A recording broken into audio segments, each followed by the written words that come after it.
కూడా వెళ్ళిపోయారా ఈ బాబోయ్ వీళ్ళు, కానీ ఇటు వచ్చేస్తారేమో అని మళ్ళీ ఇటు నుంచి ఇంకో చోటుకి దూకేశాడు. వీళ్ళే సామాన్యమైన బలం ఉన్న వాళ్ళు కాదు సుగ్రీవాదులు. వీళ్ళిలా గెంతుతుంటే సింహాల వంటి మృగాలు కూడా భయపడిపోయి విపరీతమైన వేగంతో అవి పారిపోతున్నాయి ఆ శిఖరాల మీద. ఒక్కసారి అంతా కూడా ఎలా ఉందంటే ప్రశాంతమైనటువంటి సరస్సులో చెయ్యి పెట్టి తిప్పితే ఎలా ఉంటుందో అలా అతలాకుతలం అయిపోయింది. ఆయన మళ్ళీ ఏం చేశాడంటే నలుగురు మంత్రుల్ని దగ్గరికి పిలిచాడు. పిలిచి కూర్చున్నాడు.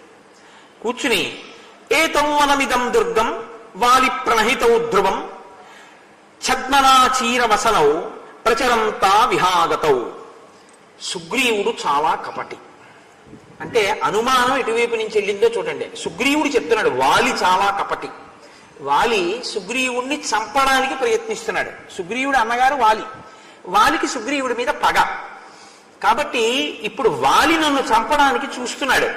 పరమ కాపట్యం ఉన్నవాడు. నేను ఈ పర్వతం మీద ఉన్నంత వరకు వాలి వచ్చి నన్ను చంపలేడు. కారణం ఏమిటంటే వాలి ఈ పర్వతం మీదకి వస్తే ఆయన మరణిస్తాడు. మతంగ మహర్షి శాపం ఉంది. కాబట్టి నన్ను చంపగలిగినంత వీరుడు వాలి దగ్గర లేడు.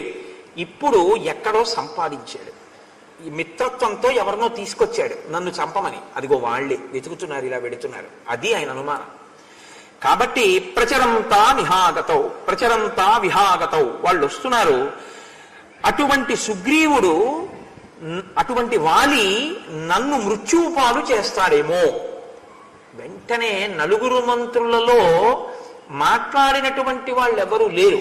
సుగ్రీవుడు రాజు, హనుమ, జాంబవంతుడు, మైందుడు, ద్వివిధుడు, ఈ నలుగురు ఆయన్ని సేవించేటటువంటి సచివులు. ఇందులో హనుమ మాత్రం వెంటనే మాట్లాడారు.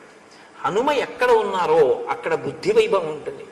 బుద్ధిర్యశో బలం ధైర్యం నిర్భయత్వం అరోగత అజాడ్యం వటుత్వంచ అని కదా. ఆయన్ని నమ్మిన వాడికి, ఆయన్ని సేవించిన వాడికి మంచి వాక్పుటత్వం కూడా వస్తుంది. కాబట్టి ఆయన అన్నారు వెంటనే సంభ్రమస్త్వజతామేష సర్వైః వాలికృతే మహాన్ మలయోయం గిరివరో భయం నేహాస్తి వాలినః. నువ్వు అన్నింటికీ ఇలా భయపడిపోతూ ఉంటావు. ఈ మలయ పర్వత శిఖరం మీదకి, ఇక్కడ ఉన్నటువంటి ఋష్యమూక పర్వతం మీదకి అసలు వాలి కానీ వాలి అనుచరులు కానీ రాలేరని తెలిసి కూడా నువ్వెందుకు ఇంత భయపడిపోతుంటావు? ఎవరో వచ్చారు, వాళ్ళు నిన్ను చంపడానికే వచ్చారనుకుంటావేంటి? అనుకుని అలా భయపడుతుంటావేంటి? ఇక్కడ శ్రీరామాయణంలో హనుమ మొట్టమొదటిసారి మాట్లాడడం మొదలు పెడుతున్నాడు.